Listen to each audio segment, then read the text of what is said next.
going on, Consciouztv, your favorite breakdown commentator? Welcome to another riveting episode of the Consciouztv platform. You already know what we're here to get into. Before we do so, please go ahead and run those likes all the way up. You guys know that thumbing up the video not only helps with YouTube's algorithm, but more importantly, it triggers up YouTube's notification system. So when you are thumbing up the video, you are literally knocking on the digital door of another Conscious crew member and telling them to get their black asses into the sanctuary, because the Kang is what? Kang gang.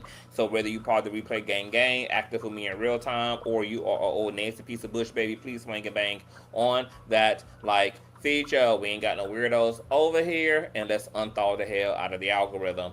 Also, if you enjoy everything that Kane does here, you can always donate to the platform at $Consciouztv on Cash App and or paypal.me/Consciouztv. That's Conscious with the Z on the end, spelled just how it is here on the channel. All donation information and social media handles are in the description box below, as well as scrolling from right to left in red and white at the bottom of this here screen. Also, make sure that you have your notification bell set to all. And last but not least, please share the stream out to wherever it is you have digital community, whether that be your YouTube community, or your Snapchat, your MySpace, your dark side of Twitter, Tumblr, or your personal OF. I don't really give a damn where you and Fat Laser Lane. Just let them whores know that we're loud, we're live, and we're certainly in color. And with no further ado, let's go ahead and push on through. Oh, I know a place where you can recharge your soul. Baby, that's Consciouztv. And in the midst of brokenness, he gon' see your asshole. Baby, that's Consciouztv. You gon' heal, you gon' laugh and catch a little shade. Ooh, girl. Y'all know he be slaying, y'all better stop playing. Come hear what he's saying. Ladies and gentlemen.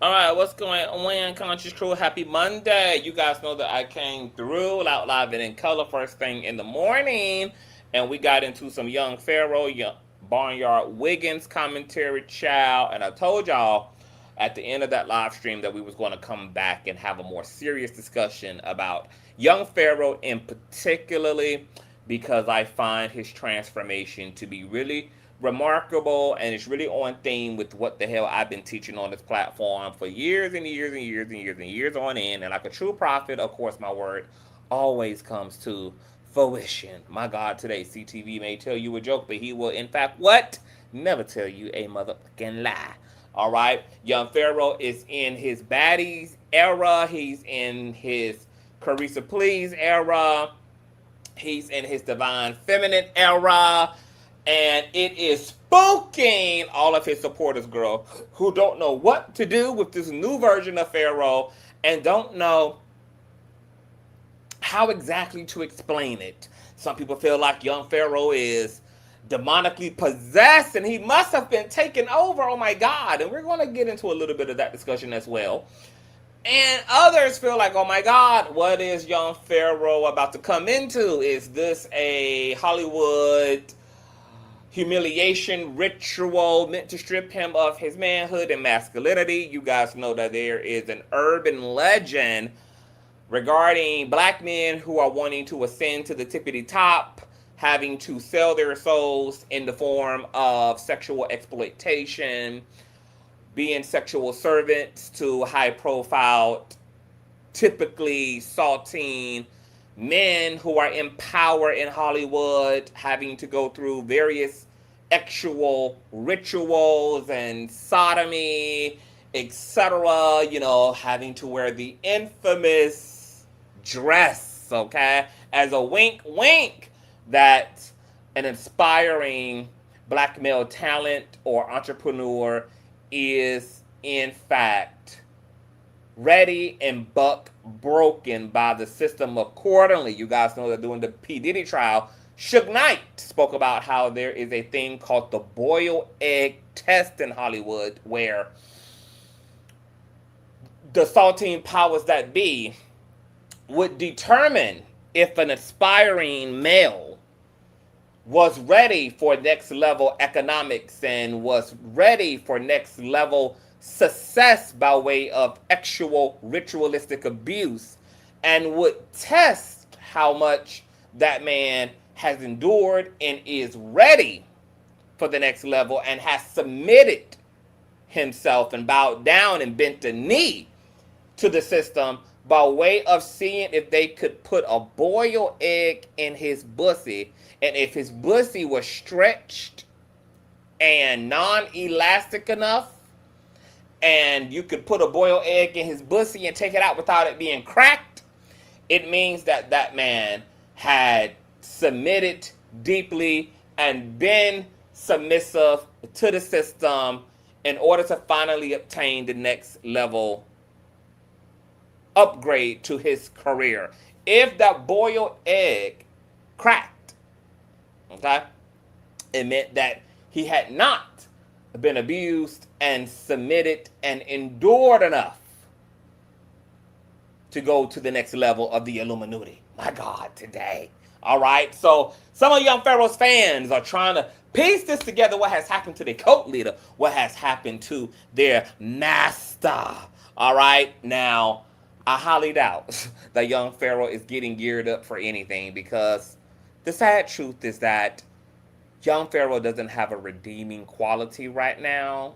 There's no equity in anyone giving him a lump sum of money or putting him in a B or A-list movie role to excel his career, because Young Pharaoh, for one, is too mentally unstable and unmedicated to be of use, okay, by secret societies. All right?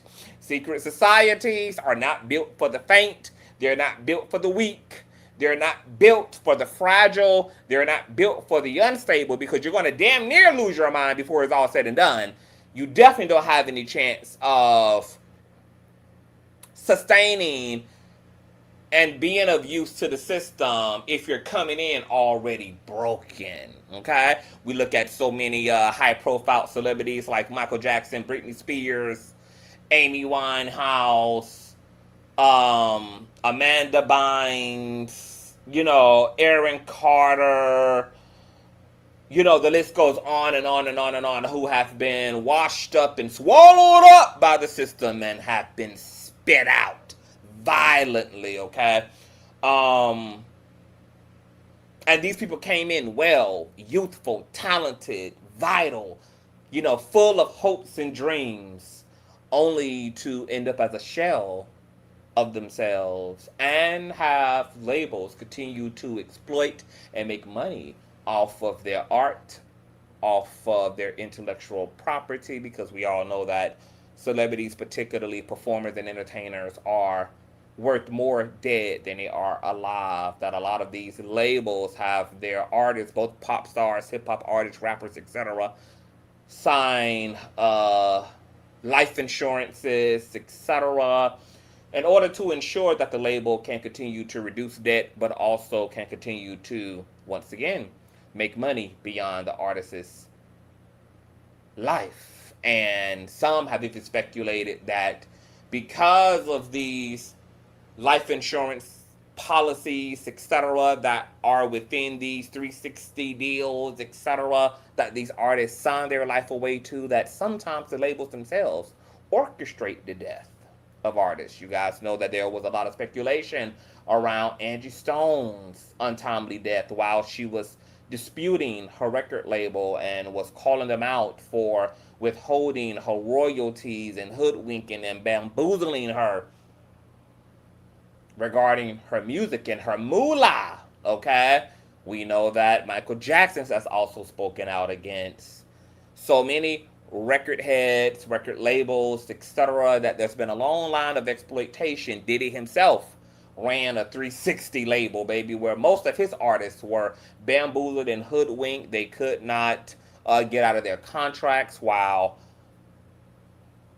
Diddy lived off the life force of their royalties. We know that he just, as in the recent years, gave Mace, okay, a 1990s, early 2000s rap artist, now turned pastor, his royalties. We know that Aubrey O'Day from Danity Kane came out during the Diddy trials and said that in a attempt for Diddy to clean up the PR around everything going on with his coming trial, that Diddy was trying to actually give over the royalty rights to his fellow artists, but there was a clause saying that they could not speak ill of him or ill of the label, and had to ultimately sign a injunction and or a gag order in order to get access to royalties that have already lived through their prime. Most of these artists won't even make money now off of their royalties, okay? Because Diddy held on to those royalties when they were worth the most. Now, these artists are making pennies on a dollar from their royalties 20 years later, 15 years later, 10 years later. Nobody's buying a goddamn Danity Kane record. Nobody's buying a motherfucking Mace record. Okay? So this long time financial and economic exploitation that has turned sinister in some situations has been a long running characteristic of the industry.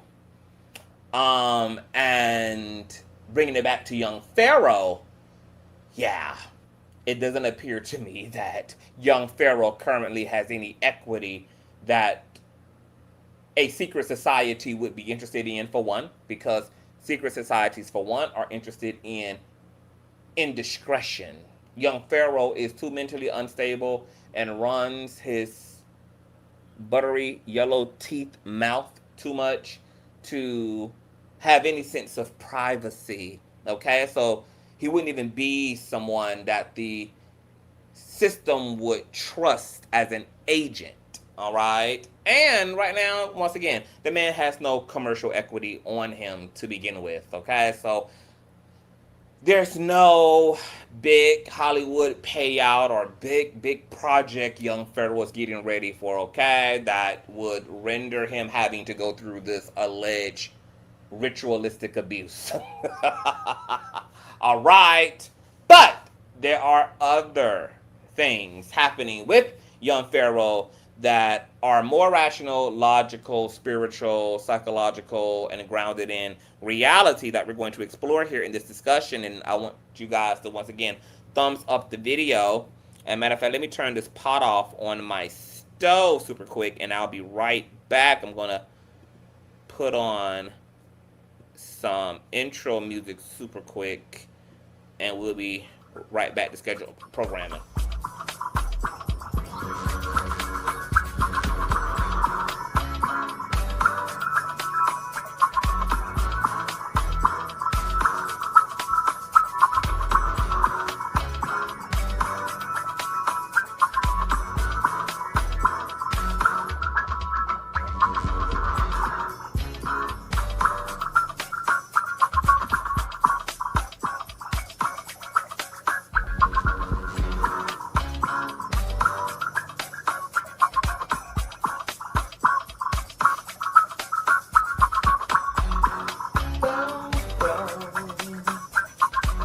Boom. And have you ever had the pot on the wrong eye? So my pot wasn't even warming up, my God, today. So let's get into, while we're here, girl, and get into the aesthetics that got the world going. What the motherfucking F, my God, today. Of course, this is Young Pharaoh, covered by no other than Pharaoh. Sexarella on y'all hoes. Yes, coming with them cheetah relish. Don't worry about my birthday. This ain't gonna be with this the test. It's the spirit of the cat. Why? Because I channeled something the other day, and this is what influenced. Well, one of the things that influenced me besides myself, Japan. So half killer in me, half pimp, half samurai, half cheetah relish. And with that being said, I'm getting my shit done. This is the vlog, brother. I got my shit retwisted, and I got like right, them Sexarella. So. I know how I'm rocking.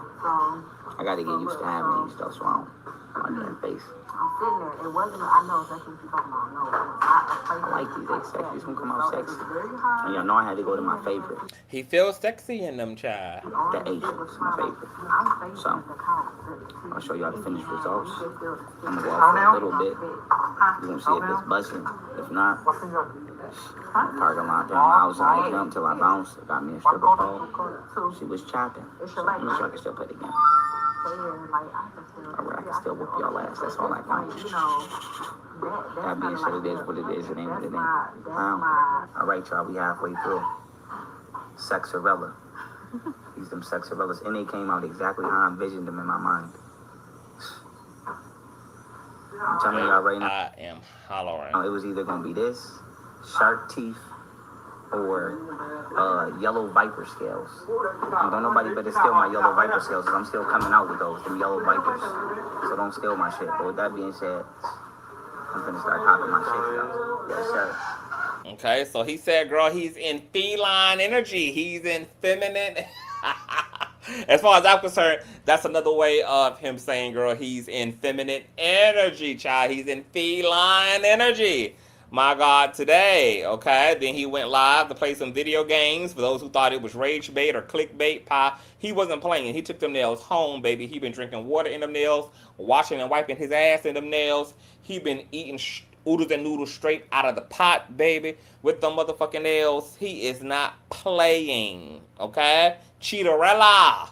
My God, okay? Sexyrella. As he calls it, child. Okay, he took him right on home, girl. In his cheetah printed nails. He is not playing with the girls, my God. I left. I just want y'all to see him using these nails, child. Young Pharaoh's giving me my whole entire life.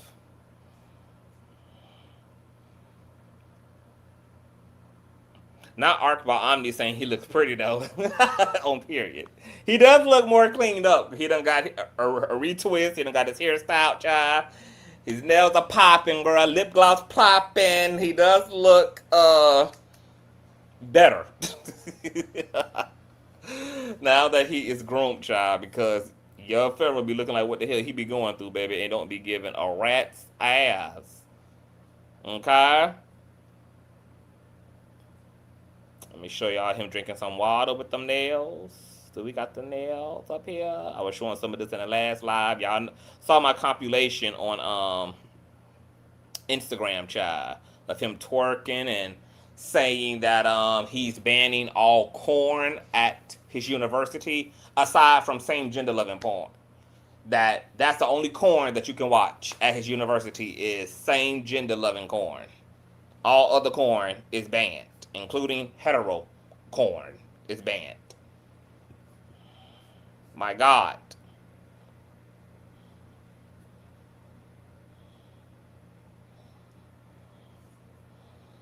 But those are the main ones, babes. Y'all better get into them psychological studies.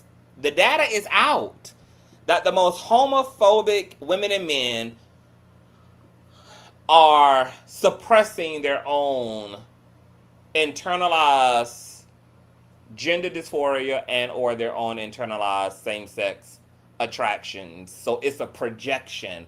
That's what psychological studies have found. So, you know, the homophobic pastors, the homophobic prophets, the homophobic goons and gangsters, you know, that a big chunk of homophobes are actually closeted, repressed LGBT members themselves. You know, shout out to MAGA, who is breaking Grindr during the Republican convention. MAGA is filled with a bunch of closeted ass anti-queer men who got the audacity to be pushing and creating anti-LGBT legislation. But there's actual psychological data. Matter of fact, let me see if I can pull up some here. Let me see something real quick. Let me play this while I'm looking up some stuff, child. Coconut water. She said he eat the DE for love by order. I'm out the country, but I stay in the zona.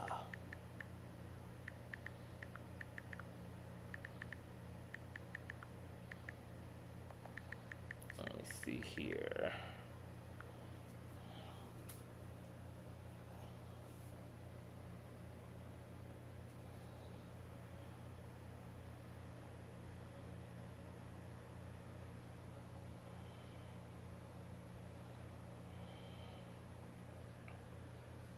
Ooch. Ugh. Hold on, I'm just pulling up some stuff, chat.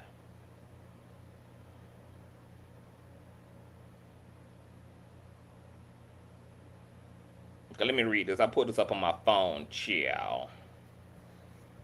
This article here is titled Homophobes Might Be Hitting Homosexuals. A new analysis of implicit bias and explicit sexual orientation statements may help to explain the underpinnings of anti-queer bullying and hate crimes. Homophobes should consider a little self-reflection, suggests a new study finding those individuals who are most hostile toward gays and hold strong anti-gay views may themselves have same-sex desires, albeit undercover ones. The prejudice of homophobia may also stem from authoritarian parents, particularly those with homophobic views as well, researchers added. Quote, the study shows that if you are feeling that kind of visceral reaction to an out group, ask yourself why. Co-author Richard Ryan, a professional of psychology at the University of Rochester, said in a statement, those intense emotions should serve as a call to self-reflection.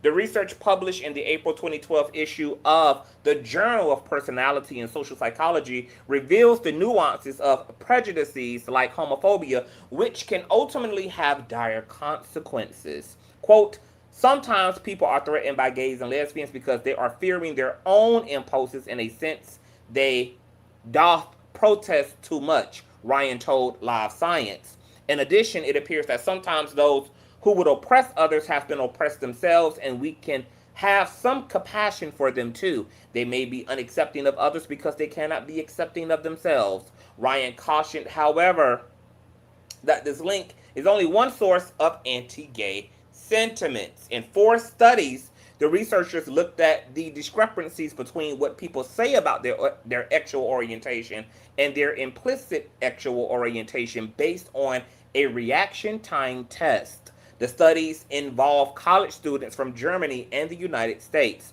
For the implicit measure, students had to categorize words and pictures flash onto a computer screen into, quote, gay or straight groups. Words included gay, straight, homosexual, and heterosexual, while the picture showed straight and gay couples. Before each trial, participants were primed with the word me or others flashed momentarily onto a computer screen. The researchers said quicker reaction time for me and gay and a slower association of me and straight, wow, would indicate said an implicit gay orientation. In another experiment, the researchers measured implicit sexual orientation by having participants choose to browse same-sex or opposite-sex photos on a computer screen. So they used corn, child. Questionnaires also teased out the parenting styles the participants were exposed to, with students asked how much they agreed or disagreed with statements such as, quote, I felt controlled and pressured in certain ways, and I felt free to be who I am. To gauge homophobia in a household, students responded to items such as, quote, it would be upsetting for my mom to find out she was alone with a lesbian, or my dad avoids gay men whenever possible. Participants indicated their own level of homophobia, both overt and implicit, in word completion tasks. Students wrote down the first 3 words that came to mind when prompted with some of the word letters. Students were primed at some point with the word gay to see how that impacted the amount of aggressive words used. Okay, then they have a segment here on controlling parents. The inner conflict can be seen in some high-profile cases in which anti-gay public figures are caught engaging in same-sex acts, the researchers say. For instance, evangelical preacher and anti-gay marriage advocate Ted Haggard was caught in a gay sex scandal in 2006, and in 2010, prominent anti-gay activist and co-founder of Conservative Family Research Council, George Riekers, were reportedly spotted in 2010 with a male escort rented from rentboy.com. My God, today. According to news reports, the escort confirmed Reekers is gay. Quote, "We laugh at or make fun of such blatant hypocrisy, but in a real way, these people may often themselves be victims of repression and experience exaggerated feelings of threat," Ryan said. "Homophobia is not a laughing matter. It can sometimes have tragic consequences, as was the case in the 1998 murder of Matthew Shepard, a gay man." All right. Then there were other studies done too, where one scientific group used explicit content to test male recipients' response to same gender sexual behavior, and most of those homophobes got an arousal and got semi-arousals during their viewing of certain same-sex behavior. My God, today. So there's a lot of cosplaying going on here. Now bringing it back to young Pharaoh.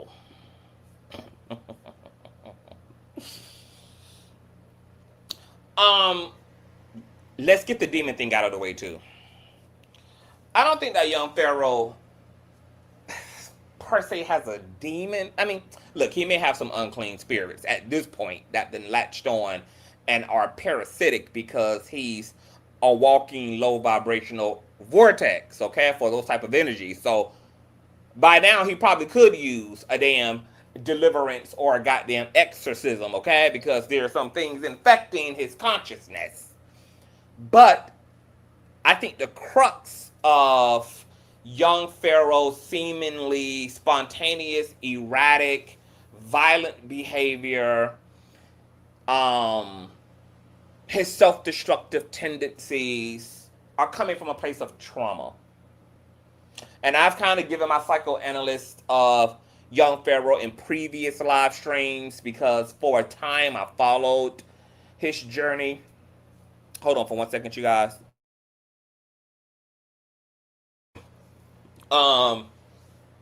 During the height of when he was about to pivot from a lot of online popularity to a lot of commercial success, and he was being invited to daytime television to speak, he got canceled for being anti-Semitic. And then his YouTube channel was stripped from him as a result. And he tried to sue YouTube and all of this stuff, and he never got his channel back. And, you know, him and his harem broke up, and there were custody issues, and things started to spiral deeply. A lot of people feel like when he got this Eye of Horus, this all-seeing eye tattoo on his face, that this was a landmark in young Pharaoh's descension into the abyss. Apparently, because he started to become so erratic and so violent and so hostile toward his supporters, to other members of the pro-black community, etc., and he was becoming so hostile toward the mothers of his children, that there was some type of a witch off between him and another sorcerer or another spiritualist, apparently. And apparently the spiritualist put some type of a semi-spell or curse on him. And it pretty much was like a mirror, mirror on the wall spell. I never saw any of this content, but this is what I have extracted from things that people shared with me who followed young Pharaoh's journey more intimately and fluidly and consistently than I did. And apparently some believe that the spiral is the result of this spiritual work on Pharaoh, who was trying to hold a mirror up to him and pretty much force him to interact with his own energies in hopes that he would see himself and then self-correct and liberate. But instead, what ended up happening is that young Pharaoh became even more hostile kind of like becoming the Incredible Hulk. He got angrier and angrier and ended up becoming all out consumed by the emotional and mental turmoils that he was experiencing as a result of a profound disappointment in the black community. I remember toward like right before things really tanked for young Pharaoh, he would do commentary basically expressing his frustration toward the black community, saying that the black community does not want to liberate, does not want to learn. He is sick of trying to lead these people who don't want to do better for themselves, and he at this point doesn't give a F about what happens to the collective. And at this point, he's just interested in saving himself and his immediate family, and everybody else, you know, it is what it is. And then when he felt like the black community wasn't doing enough to help him war against YouTube, because at one point he wanted his supporters to boycott YouTube as a result of the way that they were penalizing his platform and stripping him of his platform. And because the community seemingly did not do that, once again, he became even more angry and became more enraged toward the black community as a whole. And I believe that all of this disappointment, the fact that he was canceled right before he started to embark upon mainstream success, the fact that he felt he was observing a weakness and a laziness and a self-sabotage within the black collective, on top of the fact that he felt like the black community didn't have his back when it came to YouTube, I think that these traumas started to kind of unravel and uproot the psychic blocks that he had initially put in place to shield him from his childhood trauma, which I do not believe young Pharaoh ever really confronted and dealt with. In sharing aspects of how he grew up, young Pharaoh had a very hard upbringing. He practically was a throwaway, a runaway. He was homeless. He lived on the streets. Literally lived outside, lived on benches, lived from pillar to post, lived with other relatives. Didn't have nurturing parents, and got caught up, of course, in gang violence, etc. Claims to have even unalived people during this time, and was doing anything he could to get by. And then at some point he pivoted to teaching and quote unquote being a pseudo intellectual. And when you pivot but you do not actually heal, and you do not confront your demons before you pivot, as the old saying goes, your demons come with you. Just like your literal shadow follows you everywhere you go, think of your shadow work as your actual physical reflected shadow. There's no running, there's no hiding. And the greater the light, the greater the pivot, the greater the cast of the shadow, in fact. And I believe that when his Saturn returned for him to test his heart, to test his mission statement, because everyone who makes a proclamation and who leads with a conviction is going to be tested in terms of put through rites of passages to determine their competency, their readiness, and if they are the real deal. And everybody goes through these astrological, energetic cycles of being vetted.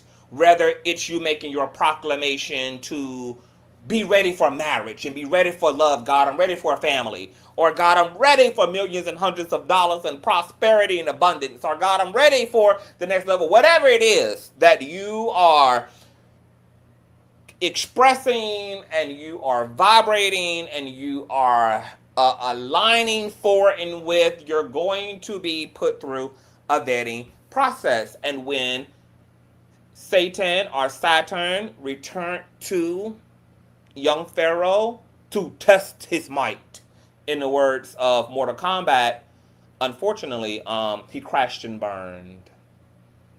And I think a part of that big crash and burn was not only the fact that he had a lot of unresolved shadow work that he had not dealt with, on top of that being compounded with the new trauma he was experiencing around the loss of his platform, which obviously is a big loss in income, because Young Pharaoh had, what, 600,000 subscribers. The man had like 20, 60,000 people in his live stream during the height of it. I mean, even Trash Coochie K had to give him credit, for really, for his feats, okay? But not only did he have a compounded trauma, but young Pharaoh is kind of an introvert too. He didn't have a lot of meaningful relationships and community around him to anchor him, to ground him, and to support him during his great sad enough return. And so between the compounded trauma and all that shadow work coming flinging back his way, and then the lack of community on top of the condition of his soul at that time, which was all ego. Young Pharaoh has always been all ego. Despite the spiritual language he uses, despite identifying as whatever, a spiritualist, a metaphysician, an intellectual, young Pharaoh wasn't actually that in character. He taught a form of spirituality and metaphysics, but he was really all ego and narcissism. And so, combining all those ingredients together, he crashed and motherfucking burned and plummeted from the top of Mount Olympus like the asteroid that descended upon the earth that extincted the dinosaurs, left a large crater. Now we're here, where young Pharaoh has been in and out of jail over the past few years. He's been in jail for shooting up the townhouse that his baby mother and his children lived in. He shot up the car garage. He was banned from that property as well as arrested. He's been arrested for various other crimes. He's claimed that he also experienced an alien abduction during one of these stints in jail. He's also claimed that wardens and authoritarian bodies within the criminal justice system during his stint tried to SA him and sodomize him. He's accused people of drugging him and lacing his marijuana. He's reneged on those claims. He's lost his home. He's lost his vehicle. Recently, he was living out of an SUV and basically living out of the goddamn woods, playing his PS5 on a generator. Now he's staying in some associate's house, seemingly on the top floor of the home, and it's nothing but chaos and craziness that's going on over there. But in the underbelly of all of the things that he was going through as a young man, as an adult, all the trauma he feels he's experienced, because he doesn't have his children in his life, and I can't even blame a Golden Beauty or his children's mothers, because he's not well in the mind, and he's not well not because he's wearing nails, and not because he may even be same gender loving, but he's not well as in he's not well. He's not physically stable. He's not emotionally and mentally stable. And his stints in and out of jail and his inability to get on his feet and stabilize himself materially are all the telltale signs of him not being well. But also, young Pharaoh, stripping all that away, is a black male like myself who's been socialized away from his inherent femininity. And I'm calling it inherent because femininity and masculinity, as a state of consciousness, as a state of awareness, is as essential and inherent to our lives and our biological and astrological makeup as having a heart and working lungs and liver is. We're literally all born in these energies. And when you look over the span of history, you can see how these energies, mannerisms, awarenesses, whatever you want to call masculinity and femininity, because it presents itself in many different ways. It presents itself aesthetically, it can present itself emotionally, it can present itself mentally, have all had unique interpretations throughout cultures and societies and eras of human history. Because when we call these things social constructs, that's what we literally mean. That the way we interpret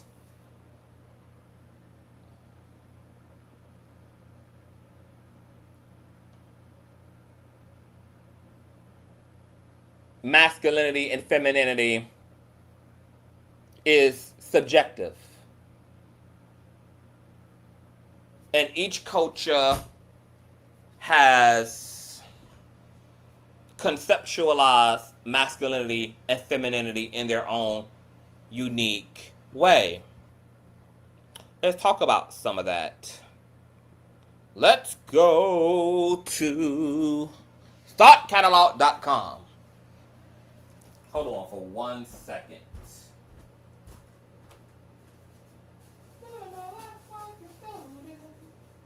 Hold on, I'm coming.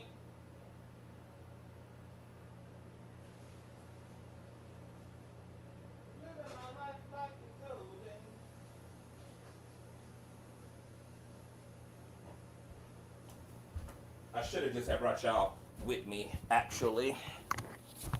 Let's talk about. Told y'all I got 50 million 11 goddamn things going on. I'm cooking, baby. I'm cleaning, child. I'm Susie Homemaker. My God, the CTV does it all. Oh yes, he does. Hold on, y'all. Hold on. Hold on. Run them lights all the way up. We need all of that. Let's talk about the interesting conceptualizations of masculinity and femininity just at surface level, child. We ain't gonna go too deep, child, because I know y'all don't be ready for them types of teachings. Oh God. Oh God. Matter of fact, hold on. I need to fill this back up. Y'all run the lights all the way up, child. Oh yeah, we cooking. This is why the title says time for school. I told y'all in the last live chat that we was gonna have a more serious conversation. You know, this morning's commentary was gags and roasts.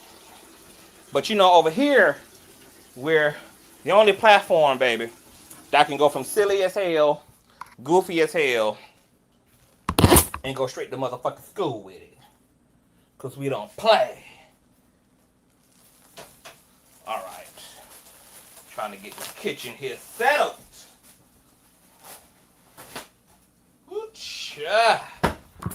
Alright. Let me get back seated. You guys run the lights all the way up because the cane is in fact working, child. Who else works like this for y'all?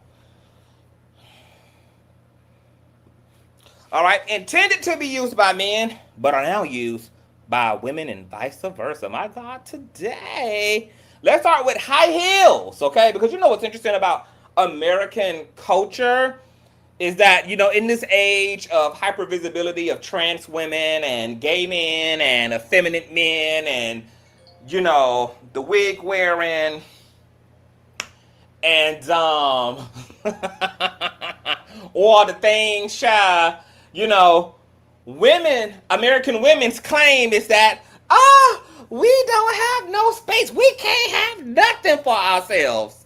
The irony of a lot of the things that women are claiming for themselves in this culture, wigs, makeup, heels, skirts, dresses, flamboyancy of appearance, actually originate and were created for men first. My God, today, such as those lovely high heels. High heels were originally made for butchers to wear who were mostly men so that they could keep their feet clean of any blood from slaughtering animals. My God. Pink and blue were actually originally gender neutral colors. So pink could be easily for boys and blue could easily be for girls and vice versa. Yoga. It was invented by men and for men, but for some reason it's mostly women who gravitate towards it, at least in the West. Many men are too afraid to try it, which is a shame because yoga is enjoyable. I really enjoy it and it has a lot of benefits. It absolutely does. Skirts used to be worn in battle by men and for more room to move around, mobility, flexibility, etc. Yeah, y'all know all of those hiked up skirts y'all see in Odyssey? Yeah. Men were still, look at that, able to be masculine, macho,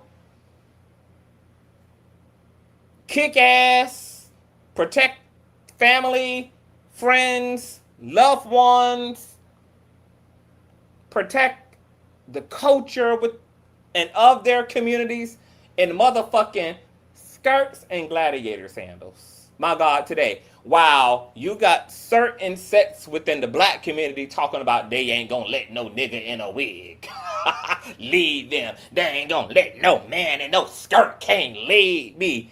Niggas in skirts made up the nation's army in certain civilizations. Okay, before modern era manifested. Your generals, your soldiers, your hitters, your best ooders were ooting, baby, in the miniskirt and the gladiator sandals. So it's funny living in this dumb, Western, uneducated bubble that actually tries to connect people's inherent personality, inherent strength, their competency, their femininity and or masculinity to attire. How ignorant. In America, Ugg boots were originally worn by male surfers with their girlfriends stealing and wearing them like they would a leather jacket. Old Spice was launched by Sultan Inc. in 1937. William Lightfoot Schultz was inspired by his mother's pot pourer, and as a result, the first Old Spice product in 1937 was a woman's scent called Early American Old Spice. The product was received well and therefore followed with Old Spice for men in 1938. Who would have ever knew that Old Spice was a woman's product first?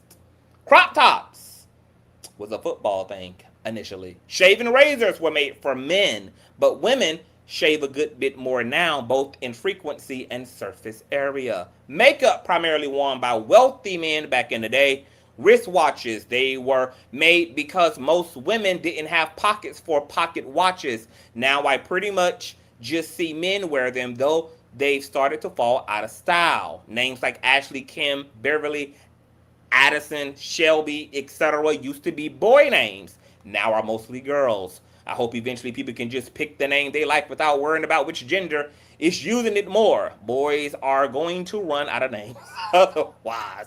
Not specifically for one gender, but maxi pads came about because nurses in World War I started using the womb packing pads for their actual periods and cycles. Prior to that, women mainly used homemade washable rags. Fedoras and trilby hats, or trilby hats. Both hats are named for the fictional women who wore them. Leggings in early Renaissance, young fashionable men. Okay? Just stop wearing their skirts and robes. The old religious men were absolutely scandalized. Sounds familiar? No. Purses. Back in the day, all the men carried their coinage in a purse, although it's making a comeback for modern men. Corsets were predominantly male. When first brought about, then gradually became both, then just mainly female. Pilates was actually created by a German man named Joseph Pilates, who created it for rehabilitation. His first patients were actually war veterans and then dancers. Historically, women wore trousers. How about that? Which is very contrasting to the West. Okay? Women went through a lot just to get a hold of them goddamn trousers in the fight for their right to wear those trousers in the West, okay?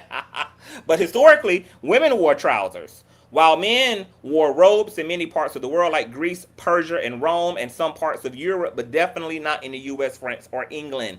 Most fashion inspired by military uniforms, mostly men, are usually worn by women. Combat boots, epaulettes on shoulders, olive drab jackets, barrettes, etc. Playgirl, the magazine was founded in 1973 and was marketed to women. However, queer men became the most dominant consumer of the magazine. Wow. Madol was marketed as non-gender specific headache medication when it was first created. Decades later, they changed to market it specifically for treating menstrual cramps and bloating. Computer programming was a job originally intended for women. I remember reading somewhere that Kleenex was made for ladies to remove their makeup, but their husbands were blowing their noses in them, and now we all blow our noses in Kleenex.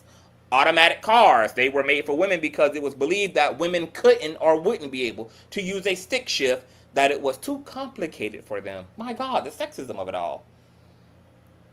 Hitachi magic wand. It was originally manufactured for relieving tension and relaxing sore muscles, often used by athletes, but now it's famous for its use as a SEX toy industrial strength vibrator.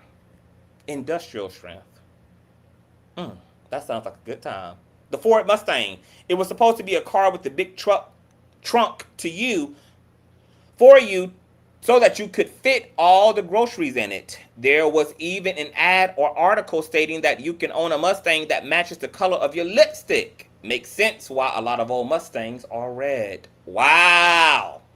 Holding doors for people. A woman was supposed to hold the door for a man so that he could check for any dangers in the building. The thought was mainly for married couples, but it could be done to a total stranger as well. At some point, it flipped and turned to just being a polite thing to do. Filtered cigarettes in general, but Marlboro made the biggest leap in terms of gendered marketing once the whole conspiracy theory came out that like cigarettes are bad for you or something, and more people switched to filtered cigarettes. It's filtered, that means it's good for you, was around the time the Salt of the Earth classic American Marlboro Man came into existence, trying to distance the brand from its previously woman-focused advertisements. Those leg stirrups they use at the gynecologist were invented for removing bladder stones in men. They used to cut from below the testicles and cut right through the prostate. It has a very low survival rate. Victoria's Secret was originally supposed to be a place for men to buy lingerie for their wives and not feel embarrassed, but now it's almost exclusively shopped at by women. Okay, just travel through how interesting history is and how various times in history and systems and societies created things, related to things, that there are things now that are for women that used to be for men and vice versa, because these things are social constructs and have no inherent gender substance, which is why mostly all things essentially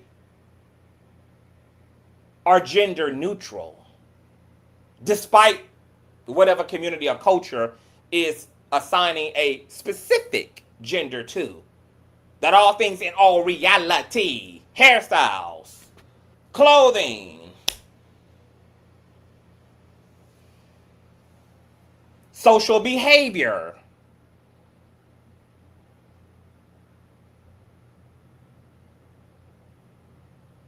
are all gender neutral, and the fact that these things change due to trends,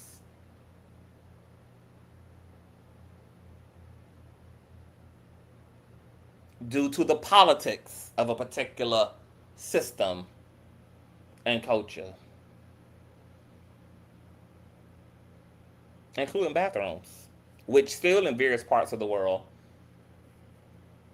are gender neutral, are co-ed even.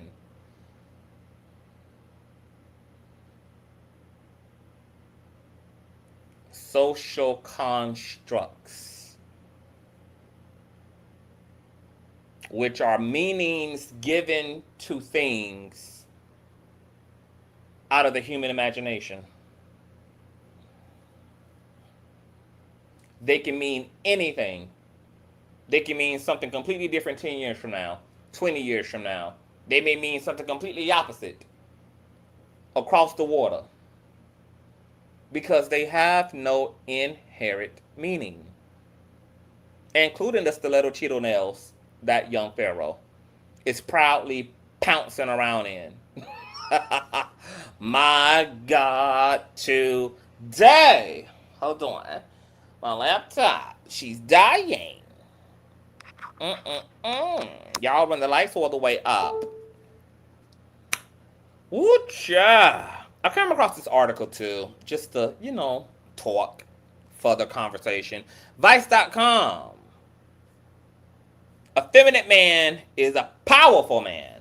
Okay? The author writes, according to the psychotherapist Carl Jung, shout out to Carl Jung and his work, anema symbolizes the unconscious way in which most men repress their sensitivity. Hold on, let me take down this banner. My God. Bleep. According to the psychotherapist Carl Jung, anema symbolizes the unconscious way in which most men repress their sensitivity, or what is perceived as their feminine psychological qualities. Anemus is the reverse for women with masculine traits. Jung perceived the anema process as a huge source of creative ability. Now, to give you a more clear understanding, what's going on, Neo? Hey, Deshaun. Hey, y'all. Clear understanding of anema.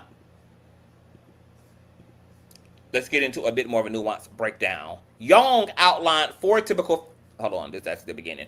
In Carl Jung's analytical psychology, the anema is the unconscious feminine inner personality residing in the male psyche, just as the anemus is the unconscious masculine inner personality in the female psyche. It acts as a bridge between the conscious ego and the collective unconscious, shaping how a man relates to emotions, relationships, and his own soul.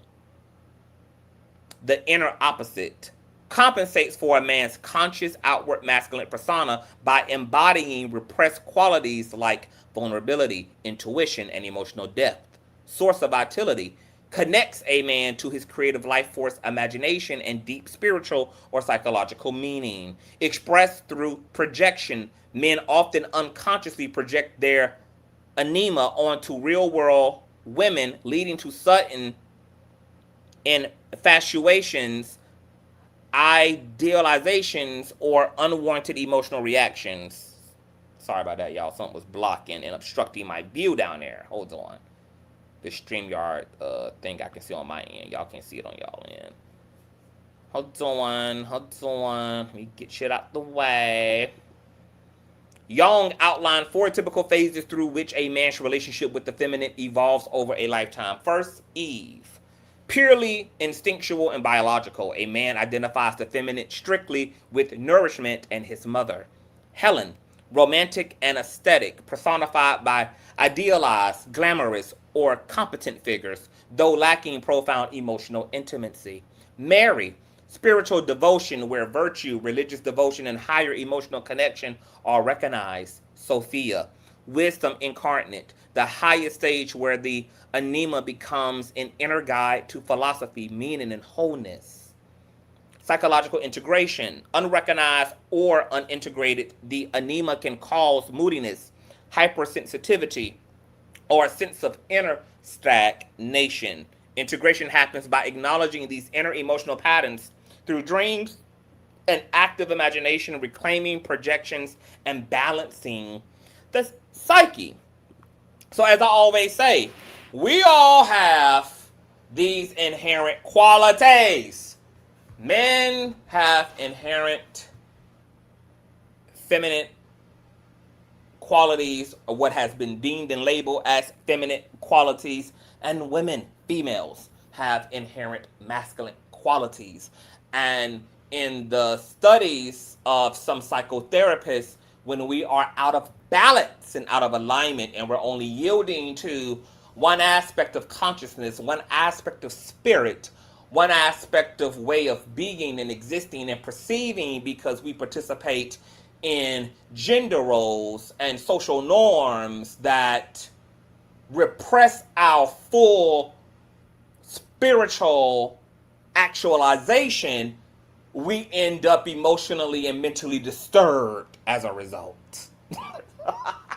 We end up a lot of times in an emotional and spiritual psychosis. We end up with some type of an emotional and spiritual arrested development when both sexes are out of sync with their own inner femininity and masculinity. And the funny thing about femininity and masculinity is that the divine has represented this duality out of this oneness almost in every facet of creation. You know, man and woman, female and male.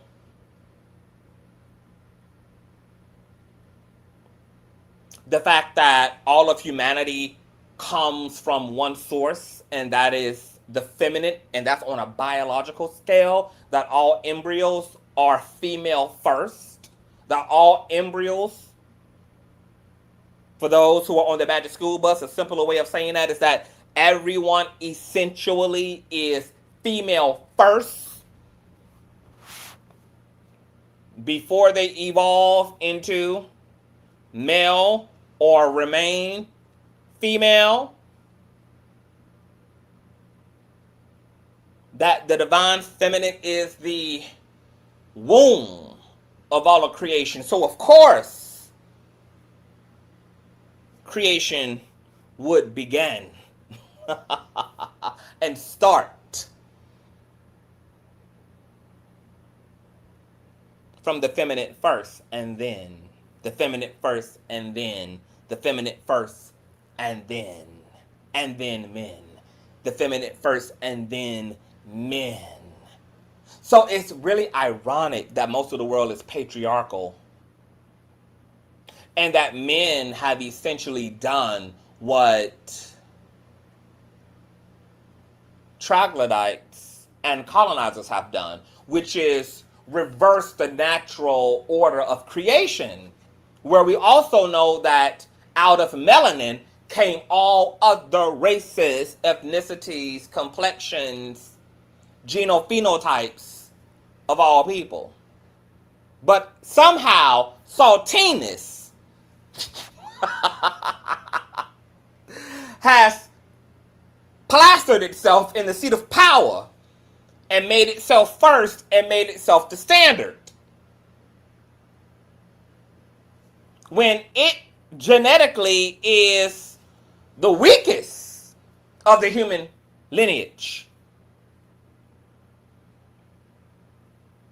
And yet has made itself first. And then we wonder why the earth and the way the earth is governed by these systems created by Saltinus has the planet upside down, has the world upside down, has societies upside down. And men have done the very same thing in this case, where despite the literal biological natural order of creation, have surpassed that natural order and plastered itself as first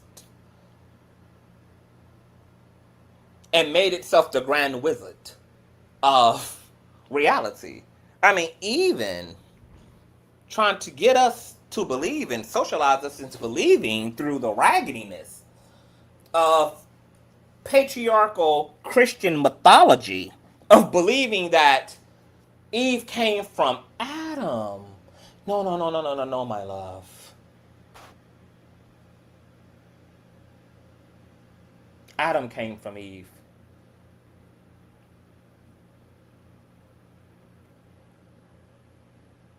The light of creation was actually the masculine manifestation of the divine.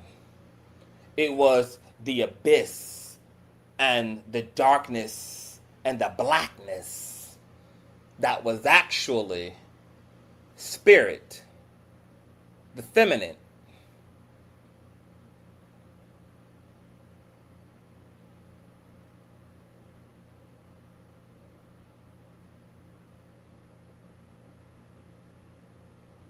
Because what is light without the contrast of darkness?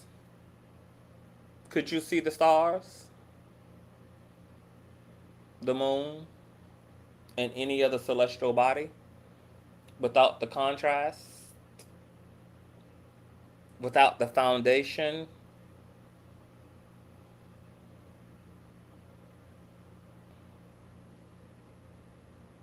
of blackness, which emphasizes and highlights light?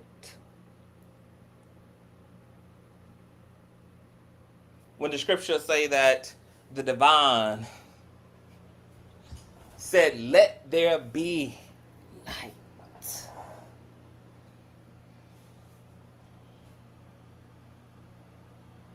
the womb of the feminine opens and reveals the inner works.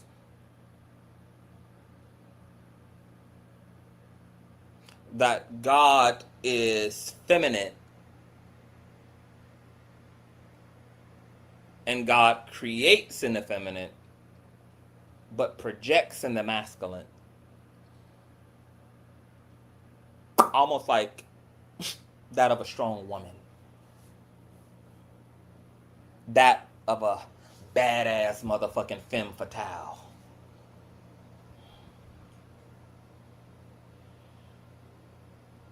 And so a part of the disruption of the planet has come from humans moving away from the natural order of things.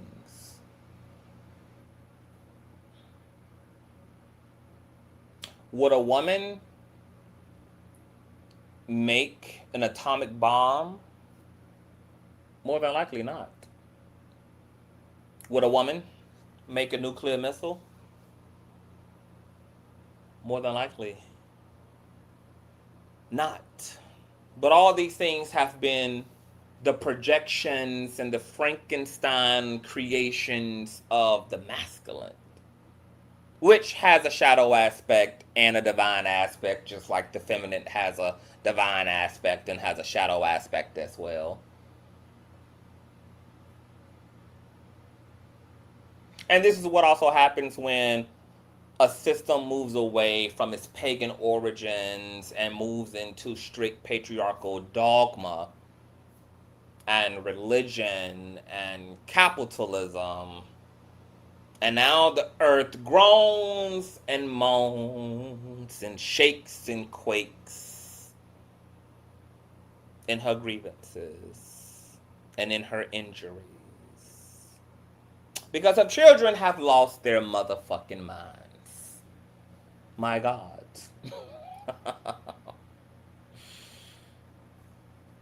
Where are we?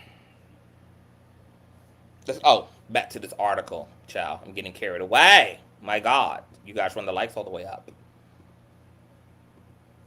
Because the conversation is much bigger than young Pharaoh. Young Pharaoh is just the catalyst, but not the point. And you guys know that we love a good catalyst over here. All right? Back to Vice.com. According to the psychotherapist Carl Jung, anema symbolizes the unconscious way in which men repress their sensitivity or what is perceived as their feminine psychological qualities. Anemus is the reverse for women with masculine traits. Jung perceived the anema process as a huge source of creative ability. My personal understanding of anema is rooted in my upbringing. I grew up around a lot of girls, and as I aged, my female friends would constantly borrow my jewelry or perfume and ask for tips on makeup. This feminine energy in me was deemed an appealing quality by these women because it declared kinship, a sense of shared sensitivity, a layer of the androgyny that is present in all of us, laced with vigor and vitality. Some of our most influential cultural figures, David Bowie and Prince in particular, have straddled this dichotomy for decades. Miles Davis summed up Prince's visceral sex appeal as such, quote, "He got that raunchy thing, almost like a pimp and a bitch, all wrapped up in one image. That transvestite thing." I love that quote. Western queer culture is as obsessed with exaggerated masculine traits as the patriarchs of Somali clans. In Somali culture, hypermasculinity is the most desired attribute in men. Femininity signifies softness, a lightness of touch, qualities which are aggressively pressed onto young girls and women. When a woman lacks or repudiates feminine traits, it is considered an act of mild social resistance. This precept applies equally to men who are not overtly masculine, but the stakes are considerably amplified. If a Somali man is considered feminine, he is deemed weak, helpless, pitiful. The underlying message being that femininity is inherently inferior to masculinity. Variants of this thinking extend across most cultures, belief systems, races, and sexualities. Western queer culture is as obsessed with exaggerated masculine traits as the patriarchs of... Hold on, I think this article jumped. Hold on. Oh, no, it didn't. Variants of this thinking extend across most cultures, beliefs, races, and sexualities. Western queer culture is as obsessed with exaggerated masculine traits as the patriarchs of Somali clans. Femininity is predominantly perceived as an unappealing quality, a canceling out of hyper-valorized masculine traits with a femphobia. A femophobia. I've never heard of a femophobia. I like that. Reaching its natural endpoint on the online queer dating circuit with the infamous, quote, no femmes, or, quote, be straight acting tags that pop up on most profiles. In the case of queer men, one could argue that decades of, if not centuries of stigmatization have created a culture of conformity fueled by internalized homophobia. The accusation, and it is framed as an accusation that same sex attracted men fail to be authentically masculine, has left an enduring mark. But where does that leave everyone else who doesn't fit the straight acting tag? After all, weren't the Stonewall riots the birth of the queer civil rights movement, kick-started by the transgender community, drag queens, and effeminate young men, the most outcasted members of the queer community? Shouldn't they be our heroes? And they are. The case for a femophobia often hinges on a thread bar argument against camp overexposure. Prominent and popular performers like Paul O'Grady, Graham Norton, and Alan Carr are constantly cited as stereotypes of what an imagined mainstream society wants from their queer performers. Flamboyant with outsized unthreatening, and most de-actualized personalities, but it takes a tremendous amount of chutzpah to be as charming and exuberant as Ogarty, Norton, and Carr have been throughout their careers. Each of these performers has mined his experience as an effeminate gay man into comedic gold, and each one is now giggling all the way to the bank. The position of these men as wealthy performers, however, obscures their outlier statuses, and their success is not an accurate representation of the daily stigma and abuse that many feminine men, whether queer, bisexual, asexual, or straight, have had to endure from the straight community and certain sections of the LGBT community. It was only a decade later I had finished school and was living on my own when I realized there was a tremendous sense of beauty and pride in valuing my identity. I just spoke about this the other day for myself. The American writer Dan Savage, who co-created the It Gets Bigger campaign to tackle the issue of suicides amongst queer teenagers who were being bullied because of their sexual orientation, put it what is this? Succinctly, quote, "It's often the effeminate boys and the masculine girls, the ones who violate gender norms and expectations, who get bullied." I certainly felt this way as I was growing up. I was constantly bullied at school for the fact that I was a distinctly feminine gay man. It was only a decade later, after I had finished school and was living on my own, when I realized that there was a tremendous sense of beauty and pride in valuing my identity. I have cultivated this sense of pride by forging meaningful friendships and relationships with people who genuinely cared about me and appreciated me for who I was, as opposed to who I could be. I contemplated these issues as I toiled with carrying my dress to the photographer's studio. The outfit was heavier than I expected, and I was sweating by the time I arrived. After I mopped myself down and gathered myself together, the makeup artist helped me get into the dress. As she laced my corset, I thought how strange it was that I, an African man living in the 21st century, would willingly strap myself into the kind of constricting garments that European women had fought so hard to resist 100 years ago. I remained ambivalent until my makeup was done, until I glanced in the mirror and saw something I had never seen within myself before, a sense of poise and daring. I had at least morphed from a shy, timid young man into someone who was unafraid to take risks. I stood before the camera and gazed directly at the lens. There was no need for validation. The photographer didn't have to give me directions. I knew what I was doing. My God, today. I struck confident, pose after pose, proud of the fact that there was a hard-won sense of power in my femininity. My God, today. And you know, I always talk about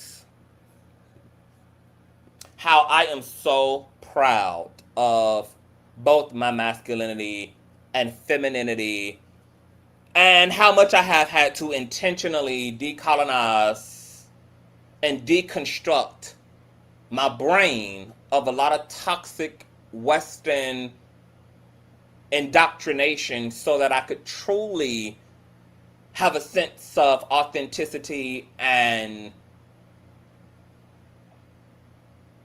autonomy and free will and comfort and a sense of actually being able to be relaxed in my personality, relaxed in who I am.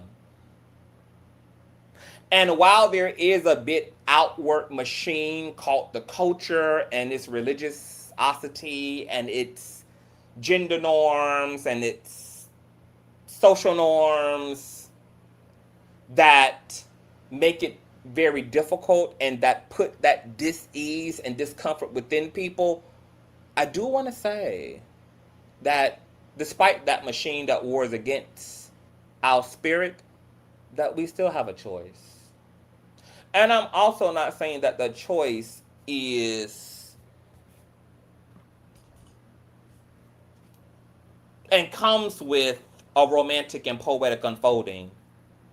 Because a lot of times, at least initially, most people generally, especially for melanated Western men, will take a lot of loss in choosing themselves. Relationships may die from family members. They may lose the support of family and friends. pierce. It may hinder or make complicated the way that a man who exists a certain type of a way in his own body, especially if it's on the effeminate scale, may have to navigate socially, especially when they have to navigate very masculine spaces like barbershops, tattoo shops, all male spaces where there's a great deal of emphasis on masculinity and toxic masculinity as the standard. But I was just saying to someone the other day, I said, I've had to intentionally decolonize my own mind, deconstruct my own brain, and I've had to take whatever else there were to take in choosing myself. And now that I am on the other side and can look back in retrospect, and I have something to compare and contrast the future and the past to, the present and the past to, the aspect of me that's out of the closet, true to myself, comfortable in my own skin, and the part of me that was shucking and jiving when I was a teenager and a young man, attempting to give this system and to give my people what it is they expected of me. I can definitely say that being on the other side, despite how difficult it was at times, it was worth it. And I would choose this path again and again and again and again and again and again and again and again if I had to, over the alternative, which is amputating myself just to belong to other people and or to have access to a pseudo sense of belonging and love.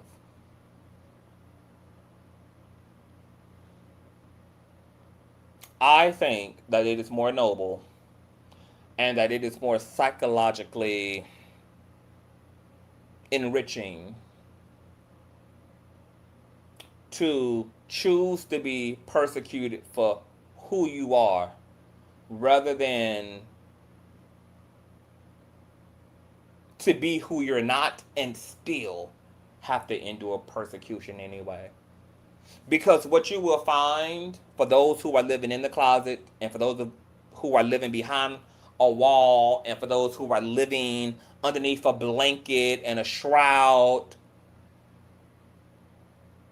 those who are living for other people's happiness and validation, is that you realize that you really cannot make this world happy. And that you can't actually be enough. And that you don't stop being judged. Just because you're choosing not to be who you are in exchange for public embrace.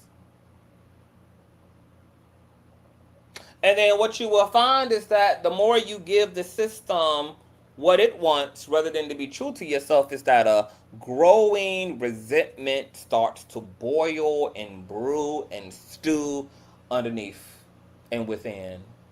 And it bleeds out in your self-loathing. It may bleed out in the way you show up in your intimate relationship. We know that a lot of closeted men may tend to be abusive unto their beards, aka unto the women that they're with, making their partners the emotional punching bag and the heirs to the side effects that come when you choose not to be your authentic self.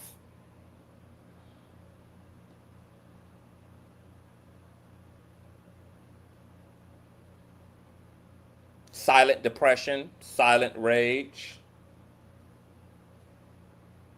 and ultimately a growing sense of unhappiness that cannot be cured with more pseudo love and more pseudo acceptance. And sometimes you may even grow resentment toward those who are accepting you because they actually are an explicit reminder of the predicament that you found yourself in. Young Pharaoh, bringing it back to him.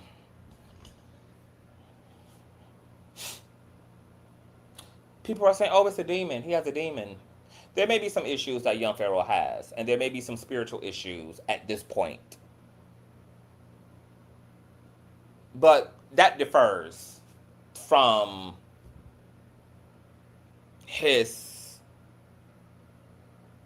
the way he expresses himself in terms of femininity and or the questions around his orientation. I don't believe that young Pharaoh has a demon in that sense. This is who young Pharaoh always was. This is what was always living within young Pharaoh. Young Pharaoh just never had a space and a non-stigmatizing community to affirm that he was okay, where he could actually be the full thrust of all that he was. Because the young Pharaoh that the public knew was young Pharaoh too. The bravado, the fearless, brave of heart, the person that seemingly wanted what was best for his people, despite him not being a perfect teacher or a perfect intellect, because obviously he didn't believe in the salvation of all black people, not when that excludes black trans people, not when that excludes black queer women, not when that excludes black queer men. Your mission is missing some seats, boo. But despite all that, that was young Pharaoh too. But this here is young Pharaoh as well. And for a long time, we didn't create and still struggle to have a space where a predominant masculine, straight identifying black man can be that and also display this and be in touch with this here.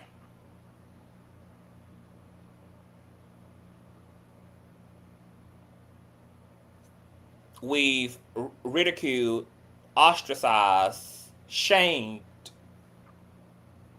and browbeat black men into being anything other than masculine. That no wonder they've had to reserve and preserve this self for the down low experience. Because the reality is that people need a space, whether they hate themselves or not, and whether the dominant society affirms and assists in the creating and the integration of said people, that it is so necessary for all people to be able to be their authentic selves, that even down low men and women have still had to create a system and a space to let it out. Because when you try to block that which is natural, it hemorrhages anyway.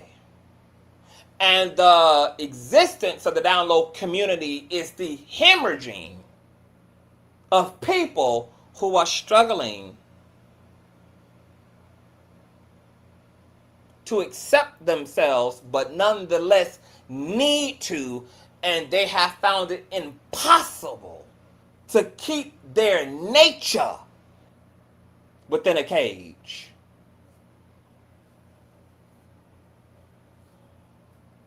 And so even if it's only the space within one's own heart and mind that you get to engage everything that is you, you got to create that space. Or rather, it's in the shadows of the wilderness and the forests and the trees and in the corners of society that you finally get to tumble. You got to go tumble. You got to. Because authenticity doesn't sit still. And anybody who is actually themselves in the system knows that you really can't be anything else other, because that's how necessary and absolute the authentic self is. And so because we live in a very phobic society,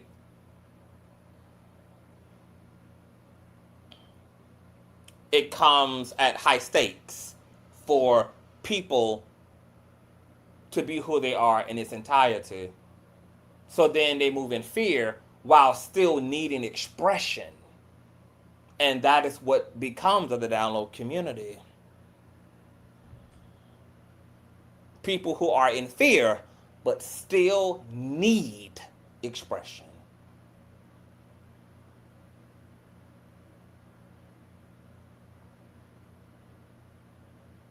Young Pharaoh been the twerking, tongue out, neck twirling, wrist bending, gender bending motherfucker that we're seeing here today. It's just unfortunate that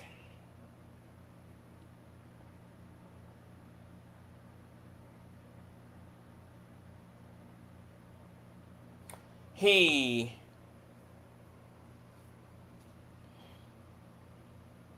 is now comfortable showing more aspects of who he is because he believes he has nothing else to lose at this point. He's lost it all. So why hide it? We're getting this version of him because he has nothing to lose. And because he has nothing to lose, there's nothing to do. Once you've been stripped from all the superficial and shallow of your life. But to actually choose you. That's all that there is to do. He done lost his relationships, his children. He's lost the respect on the legacy he was building. He's lost the things he's built.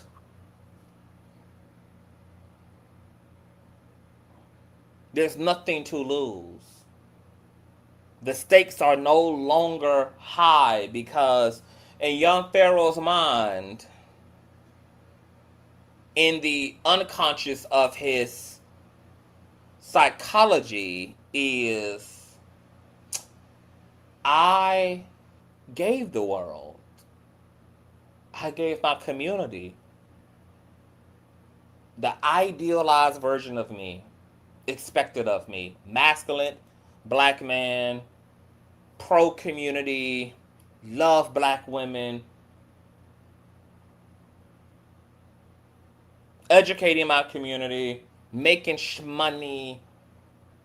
I'm pulled up. I got my shit together, baby. And he lost anyway. Could you imagine how much of an ego death that is?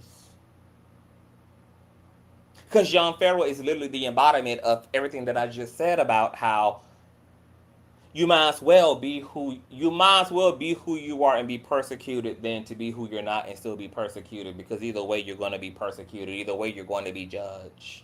But at least if you choose yourself, at least there's something in it for you. If you have to suffer and you're giving away your truth and your authenticity to belong, there literally is Nothing transactionally. There for you on the front end, on the back end. You get shit. You get nothing. At least if you choose you. Because you're going to be punished and persecuted, and you're going to be judged. You're going to be humiliated. You're going to be taken through there. You're going to be rejected. They're going to not show up for you. They're going to not accept you anyway.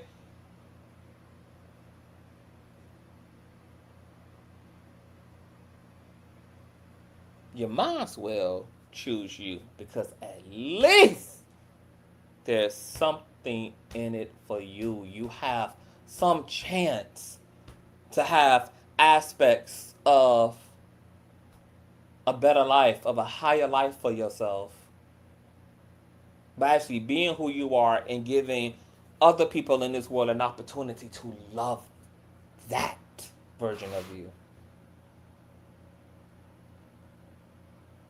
That is a better life, even when it still comes with side effects. And you can't tell me that it's a better life to not be yourself and still take all the L's than it is to choose yourself and have to experience those L's too. Because let me tell you, my life isn't perfect just because I show up authentically me.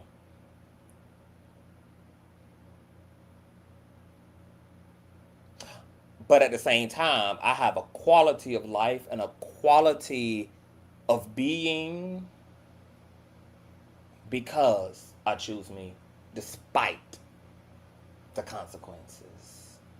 And the people who choose me, I get to know in my heart, are choosing me because of who I actually am. And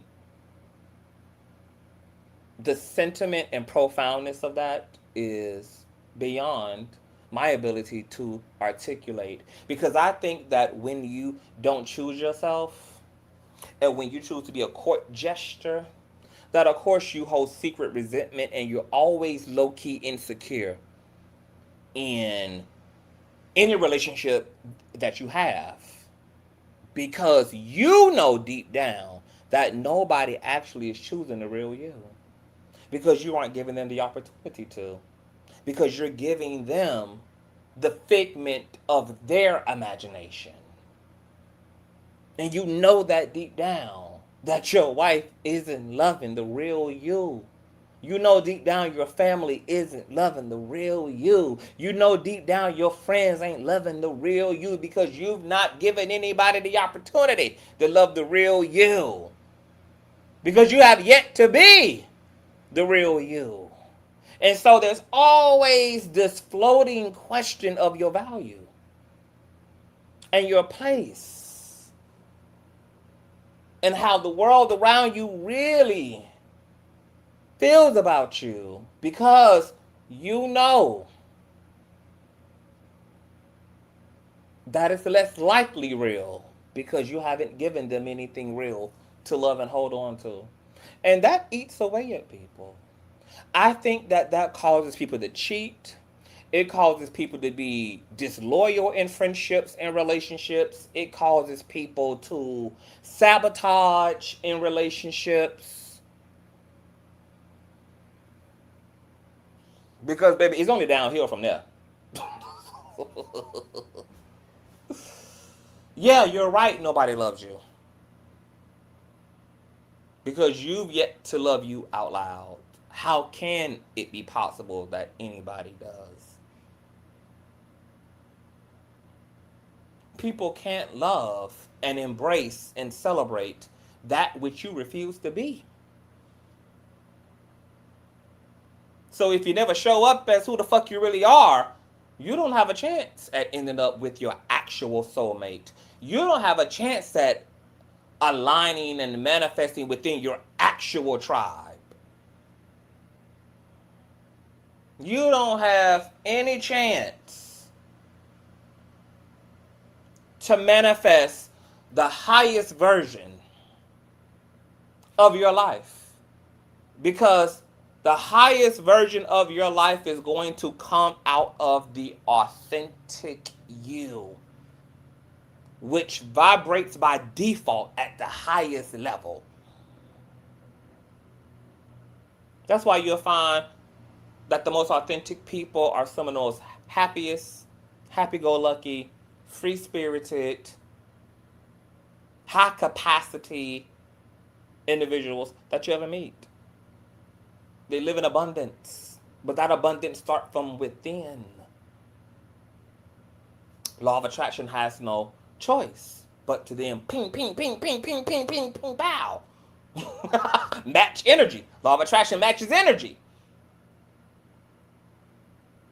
That's why you'll also find that some of the most authentic people have a very small friendship group, have a very small cottage, may even in fact be loners. They don't need from the world what people pretending do. Because people who pretending and not choosing themselves have to do a lot of outsourcing for self-worth, through seeking, through desperate need to belong and to be agreeable. Authentic people don't need that motherfucking shit, bitch. You can go to hell. You're not real. Your expectations of me are not real. Your judgment of me is not real. There are people who don't like me because they can't break me. There are people who don't like me because they can't access me. No matter the games, no matter the narratives, no matter the whats. Because, baby, you're not an idol in my life. I place no value in that which is outside of me.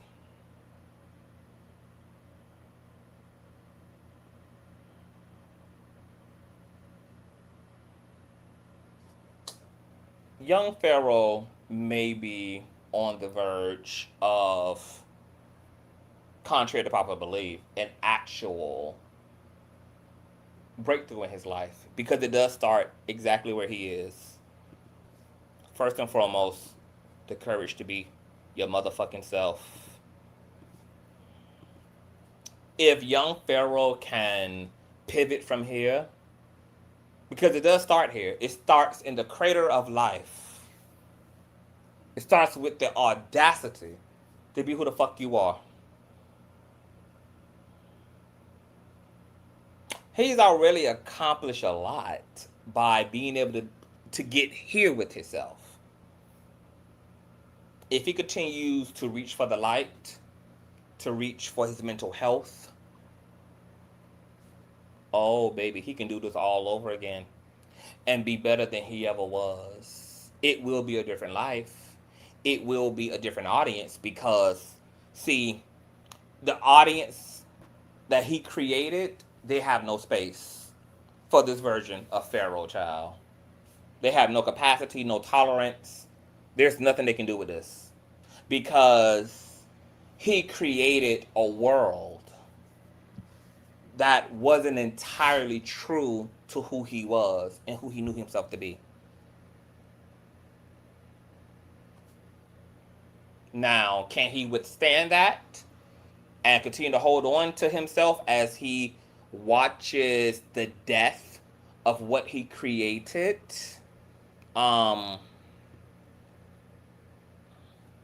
fade away? Or will he succumb to the pressure and the fear of losing that and try to give the system what it wants from him just so that he can hold on to a sense of familiarity? Because it's very terrifying to be a vulnerable person, to go into the unknown, to not quite know what's ahead, but to be brave enough anyway to go. Most people cling to familiarity to some degree or another.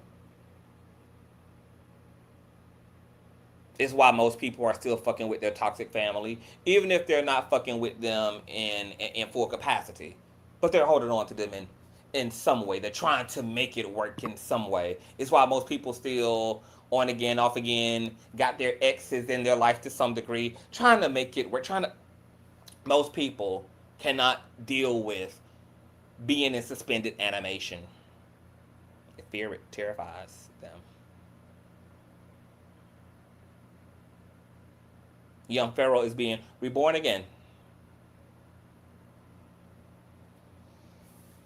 If he can move forward from this point, he can create something more congruent.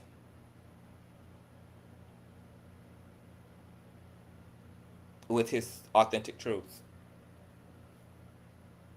And whatever that is will be better for him as a person, and it'll be better for the people that will be aligning with that.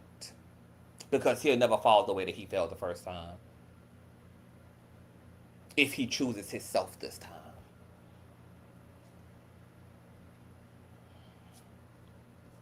Nobody will ever have the power to take anything away from him this time if he chooses himself.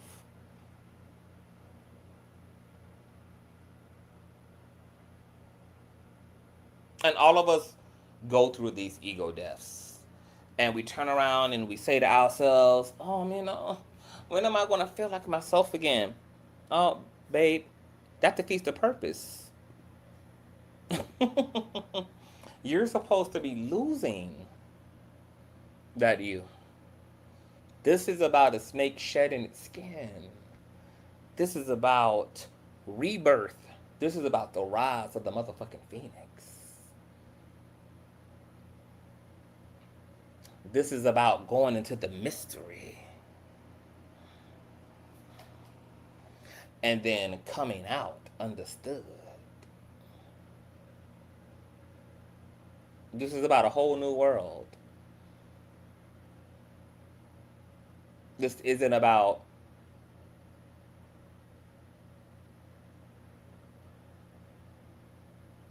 moving through the debris to find the broken shards of yourself. This is about the courage to really open up your hand and let you go. And trust yourself. Trust yourself to become again. Don't trust that you're going to become some twisted, distorted version of you, that you're going to become some hard-boiled, hard-edged, defensive version. As I walk through the valley of the shadow of the death of my ego, I shall fear no evil. I shall fear and be discouraged by no intrusive thought. I shall surrender myself to the altar of my highest good. And that's what you tell yourself if you find yourself falling. If you find yourself out there. Out there in the ocean, baby. Out there in the open ocean. Not knowing that which you are going, but knowing that which you have came from. You encourage yourself by telling yourself one thing only. I surrender myself unto the altar of my highest good. Yes.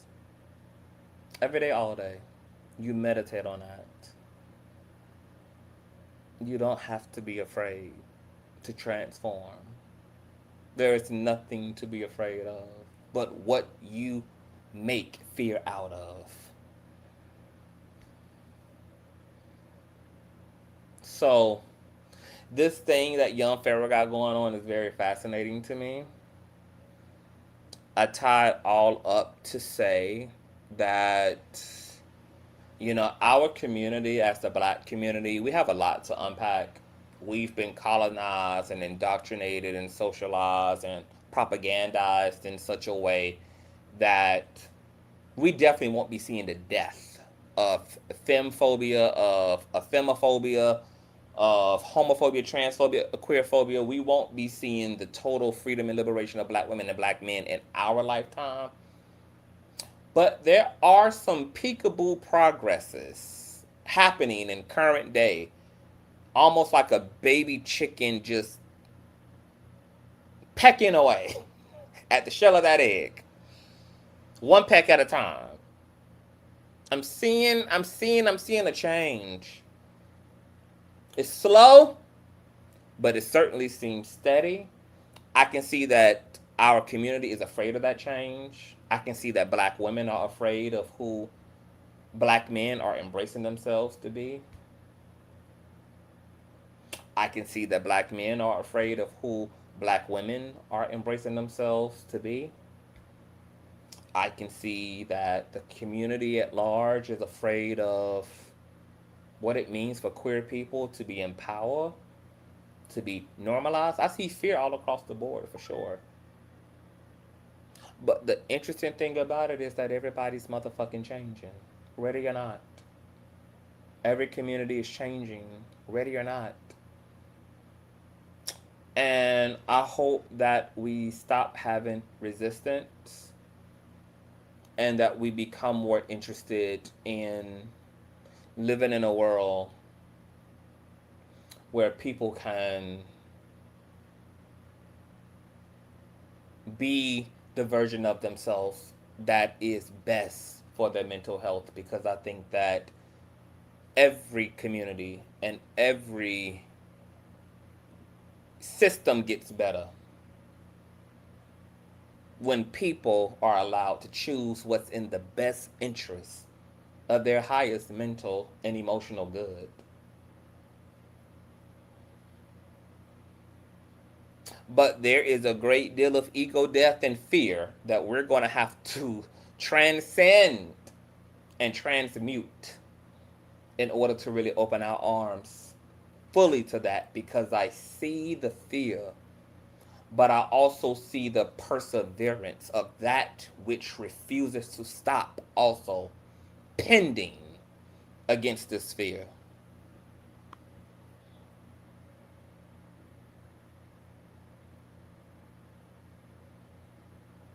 That fear and resistance is going to make the road ahead complicated, bumpy, jarring, but change is also imminent and it's persisting. I think we come out better if we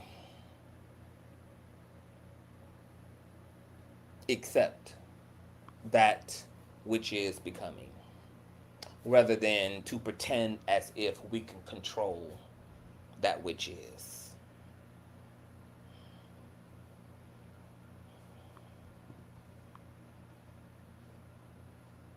Baby, we're going through something deeply, deeply astrological, deeply energetic, deeply transformative. And it's a confrontation of our philosophical positioning. It's a confrontation of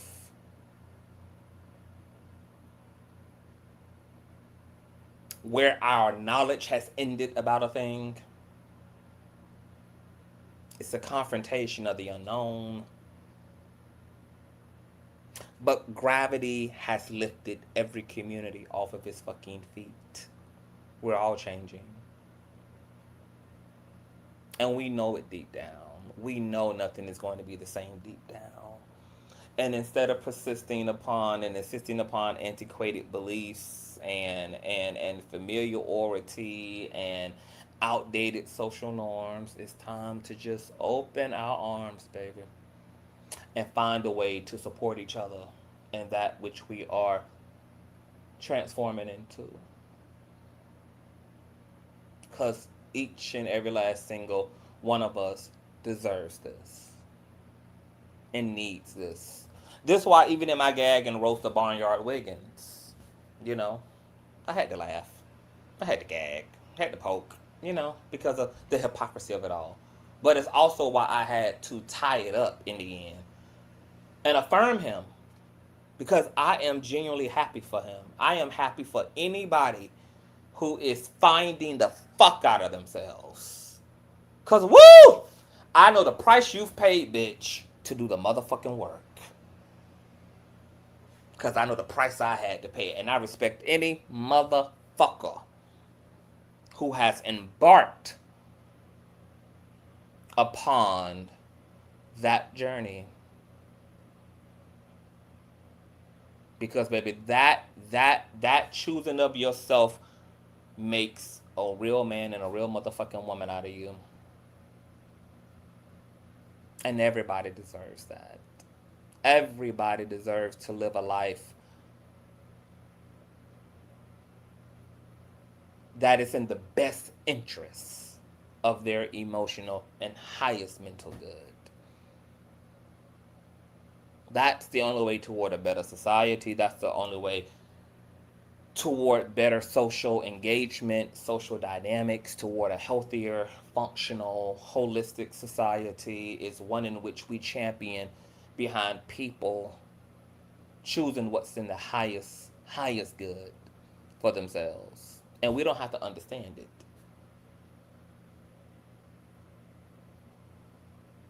But when we see the way that a person is rewarded by what they're choosing personally, and then we're watching also how that translates as less harm to others outwardly, baby, whether you understand what a person is pivoting to, you got to support a motherfucker doing what's in the best interest of them being less harmful. And if that's a motherfucker identifying as a man, identifying as a crayon, identifying as a woman, if that's a motherfucking nigga in a beard and a motherfucking bustier, if that is a woman, baby, wearing a strap on permanently and stumping through in a baggy jersey with a butch cut, whether that is a motherfucker pierced out, a motherfucker who is tattooed out, a motherfucker who is same gender loving, whatever. Because what you're really watching is people choose their medicine. I'm with all that. I'm not afraid. I have come to accept that I don't need to understand other people's medicine. I can see the fruit of what they're choosing by way of their conduct and their behavior.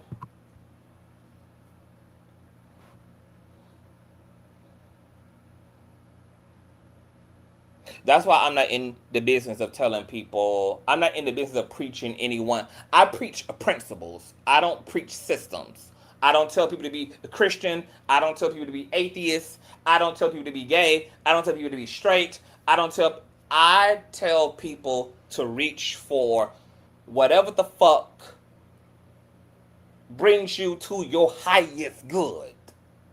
Because bitch, I ain't got to worry about you. If you, girl, are in your joy and you're in your happy space. And I know that the happier you are, the more joyous you are,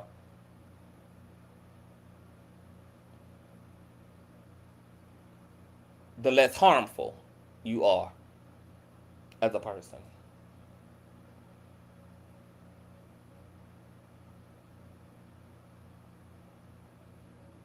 So, shout out to Barnyard Wiggins. Shout out to young Pharaoh. God bless the black community. We have a lot of work to do. I see some aspects of that work being done. I see the resistance too. I see the war of light and darkness. And I see the great reset dawning upon us. Now, we can fight our way all the way to the end, like resistant ass children who just don't want to go to bed. We can. That's not going to work out too well for us because there's one thing and one thing only that's inevitable in this world, and that is change. Whether we change for the better or change for the worse depends highly upon what we do with change, the way we respond to change, and whether we allow change to change us into something better, or we allow change to change us into something worse. I want to shout out to My baby father Ronnie for the old nasty piece. A child support check. Hurry up and start your spiritual channel. I told y'all I've been slowly. Yeah, no, I've been slowly giving it to y'all, child, because I want y'all to be geared up and know what y'all in for, child. Because baby, when we do that spiritual channel, it's gonna be on. Baby, y'all gonna be forgetting that I was a pop culture, trendy culture commentator. Y'all gonna be like, bitch, all of that been hiding behind a loud ass messy bitch? Yup. A sheep in wolf's clothing. Oh yes. Alright, I'm gonna get out of here. I gotta go. I love you all. Maybe we'll come back, open up the panel. If y'all tell me that y'all have some things that y'all want to say, if y'all want to have input on all of this. I need to go finish some of my house chores. And then I may be back. It just depends on what feedback I get from this commentary. If you guys enjoyed yourself, you can always donate to the platform as well at Consciouztv on Cash App and or paypal.me/Consciouztv. You can email me or the T at consciouztv@gmail.com or follow me on Instagram if you want easy access to me and be able to send me things directly. Patreon link is in the description box as well. I love you guys a long time. Let me know what you guys think in the comment section. Share, subscribe. Have a wonderful Monday, and I will see you guys later. Peace!